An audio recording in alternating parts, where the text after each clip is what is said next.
जय हिंद। आज के हम लोग इस क्लास में एनसीईआरटी गणित कक्षा 10 का अध्याय 1 लेक्चर नंबर 5 के अंतर्गत प्रश्नावली 1.2 में आज इसका पार्ट 2 है।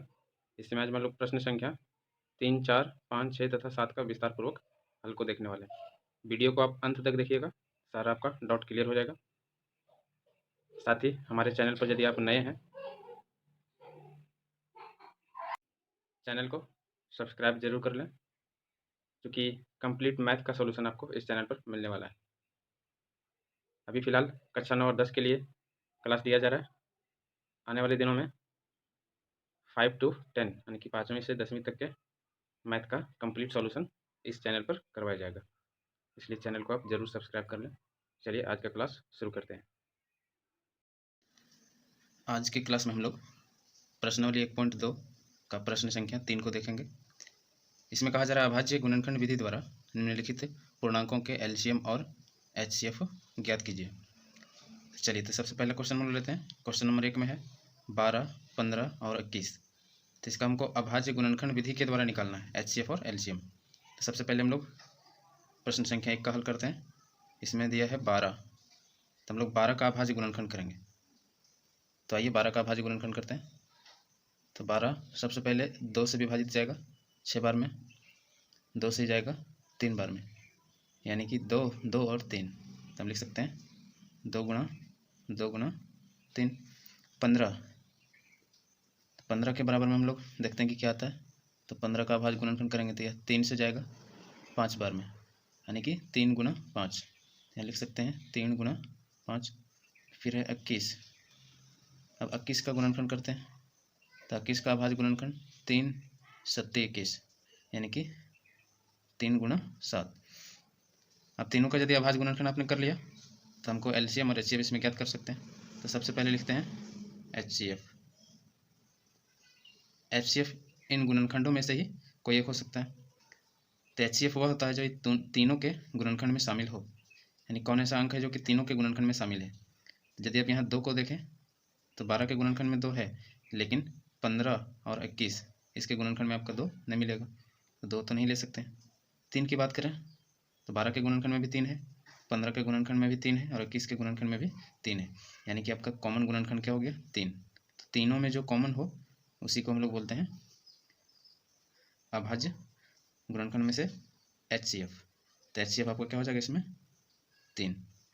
और यदि आप एलसीएम ज्ञात करना चाहते हैं तो एलसीएम भी इन्हीं गुणनखंडों में से मिलेगा।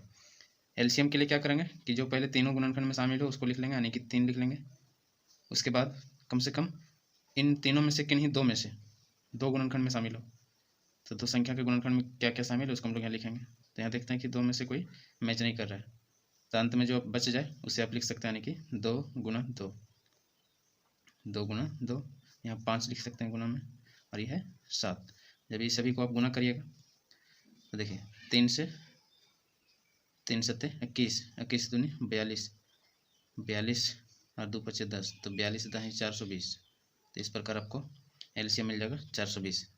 तो हम कह सकते हैं अतः एलसीएम बराबर 420 तथा एचसीएफ बराबर 3। ये आपका हो गया फाइनल आंसर। अब देखते हैं क्वेश्चन नंबर 2। अब क्वेश्चन नंबर 2 में कहा जा रहा है, यानी कि क्वेश्चन नंबर 2 हम लोग देखते हैं। इसमें है 17। तो चूंकि 17 का अभाज्य गुणनखंड नहीं हो सकता, ये खुद एक 17 अभाज्य संख्या है, तो इसको लेकिन लिख सकते हैं 1 गुणे 17, चूँकि एक सभी अंक के साथ गुणा में होता है।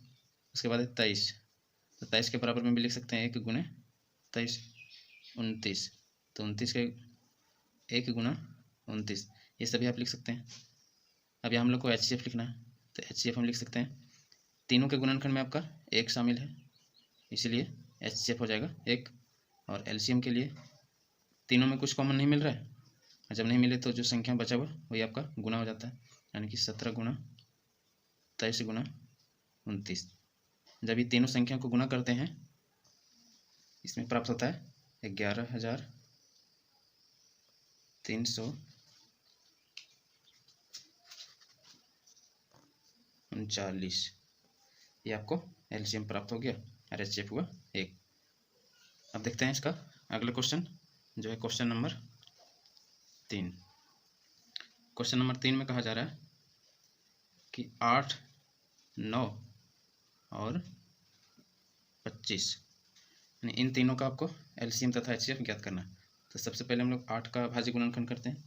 तो चूँकि 8 का अभाज्य गुणनखंड में सबसे पहले 2 से लगाएंगे, फिर 4 बार में 2 से लगाएंगे 2 बार में, यानी कि 2 गुणा 2 गुणा 2। अब आता है 9, तो 9 के लिए आप 3 से लगा सकते हैं 3 बार में, यानी कि 9 के लिए लिख सकते हैं 3 गुणा 3। उसके बाद है 25, तो 25 के लिए लगाएंगे तो क्या आ जाएगा 5 गुणे 5। इसमें एचसीएफ देखें तो तीनों के गुणनखंड में जो शामिल है, देखते हैं कि तीनों के गुणनखंड में कुछ शामिल नहीं है, लेकिन प्रत्येक के साथ आपको यहाँ बताए थे कि प्रत्येक में एक शामिल होता है। तो यहाँ प्रत्येक में से हम एक निकाल सकते हैं, यानी कि एचसीएफ आपका 1 हो जाएगा।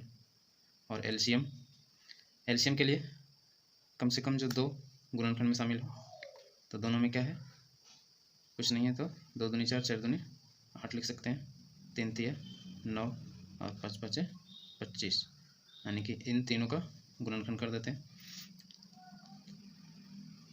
तो 25 में 8 गुना करेंगे तो 200 और 200 9 ये आपका 1800 हो जाएगा। तो एचसीएफ 1 प्राप्त हुआ और एलसीएम 18। अब प्रश्नावली 1.2 के अंतर्गत हम लोग प्रश्न संख्या 4 को देखेंगे। इसमें कहा जा रहा है कि एचसीएफ 306,657, यानी कि इन दो संख्याओं का एचसीएफ दिया हुआ है 9। तो हमको एलसीएम इन दोनों संख्याओं का ही ज्ञात करना है।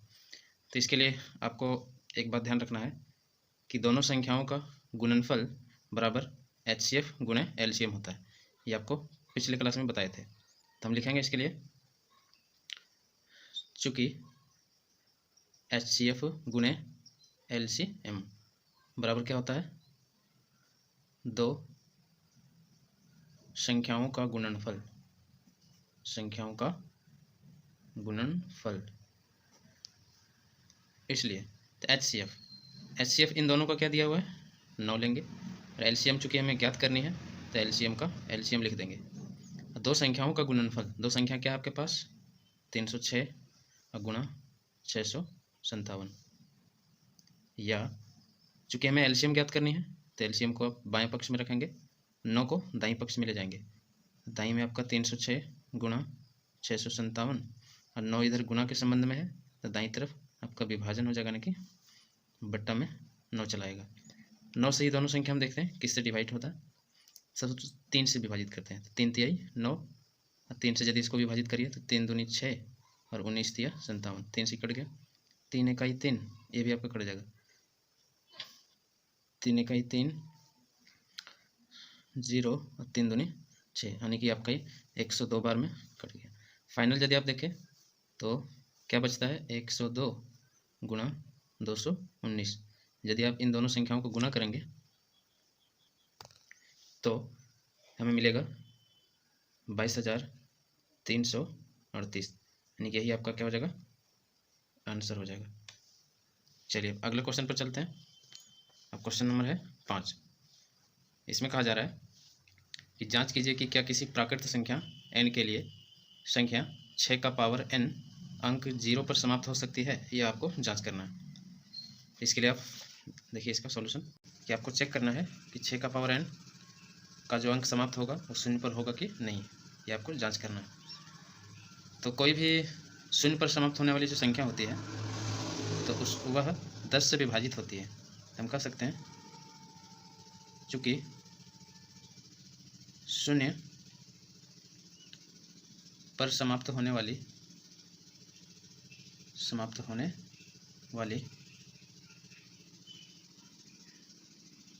संख्या 10 से विभाजित होती है, 10 से विभाजित होती है, तथा यह 2 और 5 से भी विभाजित होती है, 2 और 5 से भी विभाजित होती है। क्योंकि जो 10 से विभाजित है वह 2 और 5 से भी होगा, क्योंकि होगा 10 बराबर हम लिख सकते हैं 2 गुणे 5, तो 10 का गुणनफल यानी कि 2 गुणे 5, तो जो 10 से विभाजित है वह 2 और 5 से भी होगा, यानी कि 0 पर समाप्त होने वाला अंक आपका 2 और 5 से भी विभाजित होनी चाहिए। तो हमें चेक करना है 6 का पावर n 0 पर समाप्त होगा कि नहीं। तो हम लोग 6 का पावर n का गुणनखंड करते हैं। तो लिखेंगे अब 6 का पावर n बराबर 6 को आप गुणनफल में लिखेंगे तो 2 गुणे 3 लिख सकते हैं इसका पावर n, और 2 गुणे 3 का पावर यदि n है तो इसे आप लिखेंगे 2 का पावर n, चूँकि दोनों अलग अलग संख्याओं पर आप पावर लगा सकते हैं। तो यह 2 का पावर n गुणे 3 का पावर n के रूप में आया। तो लिखेंगे, और हमें पता है कि शून्य पर समाप्त होने वाला अंक 2 और 5 के गुणनफल में होता है। तो 6 का पावर n का जो हम लोग गुणनखंड किए उसमें 2 और 3 है, इसमें 5 तो शामिल नहीं है। यदि इसमें 5 शामिल रहता तो यह आपका शून्य पर समाप्त हो जाता। हम लिख सकते हैं चूँकि 6 का पावर n के गुणनखंड में 5 शामिल नहीं है, इसलिए 6 का पावर n का अंक शून्य पर समाप्त नहीं हो सकती है ना। यानी 5 शामिल नहीं है तो इसका मतलब यह 10 से विभाजित नहीं है, और जब 10 से विभाजित नहीं है तो अंक 0 पर समाप्त नहीं होगी। इस तरह आप इसको प्रूव कर सकते हैं। अब प्रश्नावली 1.2 का प्रश्न संख्या 6 को देखने वाले हैं। इसमें कहा जा रहा है कि व्याख्या कीजिए कि 7 गुणे 11 गुणे 11 प्लस 13 और 7 गुणे 6 गुणे 5 गुणे 4 गुणे 3 गुणे 2 गुणा 1 प्लस 5 भाज्य संख्याएं क्यों हैं। तो कह रहा है कि भाज्य संख्याएं है, आपको केवल दिखा देना है कि आखिर भाज्य संख्याएं क्यों हैं, आपको प्रूव करके दिखा देना है। देखिए, भाज्य संख्या वह होती है जो 3 या 3 से अधिक संख्याओं से विभाजित हो। तो हम लोग को चेक करना है कि इनमें 3 या 3 से अधिक संख्याएं कोई ऐसी आ रही हैं जिससे वह विभाजित होती है, और कोई भी संख्या एक और स्वयं अपने आप से वह विभाजित होती है। इसके अतिरिक्त आपको कोई एक और संख्या ढूंढना है जिससे कि यह विभाजित हो जाए। तो चलिए सबसे पहले हम लोग चेक करेंगे इसका। जैसे कहा जा रहा है 7 गुणा 11 गुणा 13 प्लस 13। यहाँ देखें तो 7 गुणे 11 गुणे 13 इस सभी संख्या को यदि गुना कर देंगे तो एक संख्या प्राप्त हो जाएगी, और बीच में आपका ये प्लस है और फिर 13 है। इसका मतलब कि यह यहाँ देखें तो 2 ही संख्या है, एक संख्या ही पूरा एक समूह, दूसरी संख्या ये। तो इन दोनों में आपका कॉमन क्या हो रहा है उसको आपको ढूंढना है। तो देख सकते हैं कि प्लस के पहले वाले में आपका 13 का कॉमन, प्लस के बाद में भी 13 है, यानी कि दोनों में से 13 का कॉमन हो रहा है। हम 13 के कॉमन को निकालेंगे। अब देखें तो 13 निकालने के बाद क्या बचता है, 7 गुणे 11 यानी कि 77 बच जाएगा। और 13 यदि आपने कॉमन निकाला तो 13 का इकाई बार यानी कि 13 इकाई 13 होता है, एक बार निकलेगा। तो हम यहाँ कर सकते हैं कि 13 गुणे 77 प्लस 1 कितना हो जाएगा, 78। अब यहाँ देखें तो 13 गुणे 78 इससे एक संख्या प्राप्त होगी, जो फाइनल संख्या प्राप्त होगी वह 13 से भी विभाजित हो जाएगी, क्योंकि इसमें 13 का गुणनखंड शामिल है, और यह 78 से भी विभाजित होगी। साथ ही साथ यह संख्या 1 से विभाजित होगी, और पूरी संख्या जो प्राप्त होगी वह स्वयं से भी विभाजित होगी। हम कह सकते हैं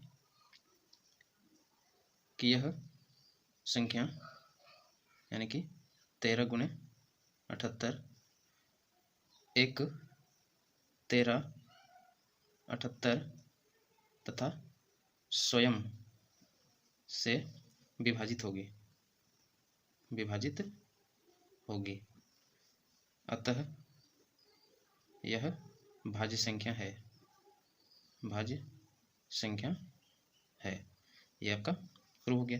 यानी कि बताए थे कि 3 या 3 से अधिक संख्याओं से यदि विभाजित हो जाए तो वह भाज्य संख्या होती है। यहाँ देख रहे हैं कि 1 से भी विभाजित है, खुद 13 से विभाजित है, 78 से विभाजित है, और पूरी संख्या मिला के जो बनेगी वह स्वयं से भी विभाजित है।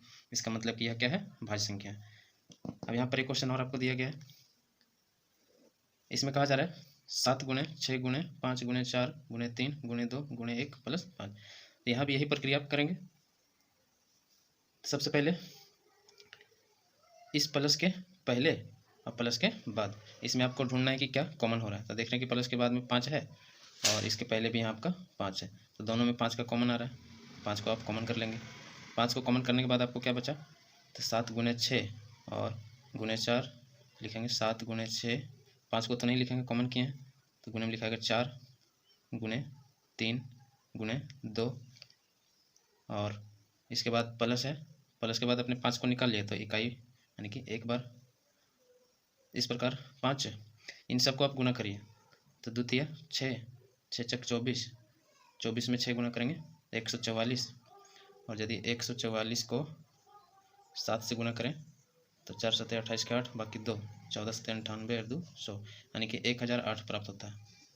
यहाँ 1008 अब प्लस में 1 तो ये हो जाता है 5 गुने 1008 और 1 जोड़ेंगे तो हो जाएगा ये 1009। तो हम कर सकते हैं कि यह 5 1009 तथा स्वयं से साथ ही साथ ये 1 से भी विभाजित होगी, चूँकि 1 से सभी संख्याएं विभाजित होती है। 1 5 109 तथा इस स्वयं से विभाजित है अतः ये आप लिख सकते हैं 7 गुने 6 गुने 5 गुने 4 गुने 3 गुने 2 गुने 1 प्लस 5 एक भाज्य संख्या है। इस प्रकार आप इसका आंसर लिख सकते हैं। अब प्रश्न संख्या 7 में देखें तो कहा जा रहा है कि किसी खेल के मैदान के चारों ओर एक वृत्ताकार पथ है। इस मैदान का एक चक्कर लगाने में सोनिया को लगता है 18 मिनट, जबकि इसी मैदान का एक चक्कर लगाने में रवि को लगता है 12 मिनट। मान लीजिए कि वे दोनों एक ही स्थान पर एक ही समय पर चलना प्रारंभ करके एक ही दिशा में चलते हैं, तो कितने समय बाद वे पुनः अपने स्थान पर मिल जाएंगे। तो इसके लिए आपको ये दोनों संख्याओं का, यानी कि 18 का और 12 का, इसका एलसीएम करना है। एलसीएम यदि इसका आप निकालते हैं तो जो भी प्राप्त होगा उतने समय बाद ये दोनों एक दूसरे अपने स्थान पर मिलेंगे। तो यदि यहाँ 18 तथा 12 का एलसीएम ये ज्ञात करना है हमको। ज्ञात करने पर देखिए 18 का हमको एलसीएम ज्ञात करना है तो 18 के बराबर में लिख सकते हैं इसका गुणनखंड क्या होगा। 18 का 2 से 2 9 बार में, 3 से 3 बार में, 3 से 1 बार में, यानी कि 2 गुना 3 गुना 3। तो लिख सकते हैं 2 गुना 3 और 12 का, तो 12 का अभाज्य गुणनखंड करिए। 2 से ही 6 बार में जाएगा, 2 से ही 3 बार में जाएगा। तो यहाँ देखते हैं कि 2 गुना 3 आया। एलसीएम ज्ञात करनी है। एलसीएम के लिए आप जो कॉमन गुणनखंड है उसको छाटिए। 2 और 2 आपका कॉमन गुणनखंड है। 3 और 3 मिल रहा है, 3 भी कॉमन गुणनखंड है। अब जो नहीं मिलता उसको भी इसमें शामिल करना है। 3 और 1 2, यदि सबको गुना कर दें तो 2 तिहाई 6, 6 तिहाई 18, 18 दूनी 36, यानी यहाँ एलसीएम 36 प्राप्त हो रहा है। तो हम कह सकते हैं कि वे दोनों उसी स्थान पर पुनः 36 मिनट बाद मिलेंगे, यानी कि आपका अतः वे पुनः अपने स्थान पर एक साथ 36 मिनट बाद मिलेंगे। ये आपका आंसर हो गया।